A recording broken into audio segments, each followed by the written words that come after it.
दरबार में सभी की नजरें उस पर टिक गईं। राजा ने रत्न को अपने खजाने में रखने का आदेश दिया। उस रात राजा को एक स्वप्न आया। उसमें वही साधु दिखाई दिया और बोला, महाराज, मैंने जो रत्न आपको दिया वह एक श्राप से बंधा है। यदि उसका दुरुपयोग हुआ तो आपका पूरा राजवंश नष्ट हो जाएगा। सुबह राजा घबरा कर उठा और खजाने की ओर दौड़ा, परंतु जब वह खजाने में पहुंचा तो वह रत्न गायब था। राजा ने तुरंत अपने दरबारियों से पूछताछ की। तभी महामंत्री ने कहा, महाराज, हो सकता है साधु ही इसे लेने आया हो। वह साधारण साधु नहीं, कोई दिव्य शक्ति है। कुछ दिनों बाद राजा को खबर मिली कि पड़ोसी राज्य ने अचानक उनके राज्य पर आक्रमण कर दिया। राजा समझ गया कि यह सब साधु का श्राप था, लेकिन तभी एक चिट्ठी आई।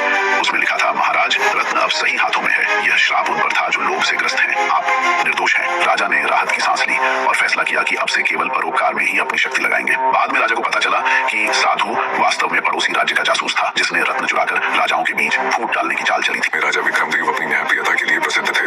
एक दिन एक वृद्ध साधु उनके दरबार में आया। साधु ने कहा, महाराज, मैंने 20 वर्षों की तपस्या से यह दिव्य रत्न प्राप्त किया है। इसे सुरक्षित रखने का भार अब आपको देता हूँ। राजा ने उस रत्न को स्वीकृत कर लिया। वह रत्न इतना चमकदार था कि दरबार में सभी की नजरें उस पर टिक गईं। राजा ने रत्न को अपने खजाने में रखने का आदेश दिया। उस रात राजा को एक स्वप्न आया। उसमें वही साधु दिखाई दिया और बोला, महाराज, मैंने जो रत्न आपको दिया वह एक श्राप से बंधा है। यदि उसका दुरुपयोग हुआ तो आपका पूरा राजवंश नष्ट हो जाएगा। सुबह राजा घबरा कर उठा और खजाने की ओर दौड़ा, परंतु जब वह खजाने में पहुंचा तो वह रत्न गायब था। राजा ने तुरंत अपने दरबारियों से पूछताछ की। तभी महामंत्री ने कहा, महाराज, हो सकता है साधु ही इसे लेने आया हो। वह साधारण साधु नहीं, कोई दिव्य शक्ति है। कुछ दिनों बाद राजा को खबर मिली कि पड़ोसी राज्य ने अचानक उनके राज्य पर आक्रमण कर दिया। राजा समझ गया कि यह सब साधु का श्राप था, लेकिन तभी एक चिट्ठी आई।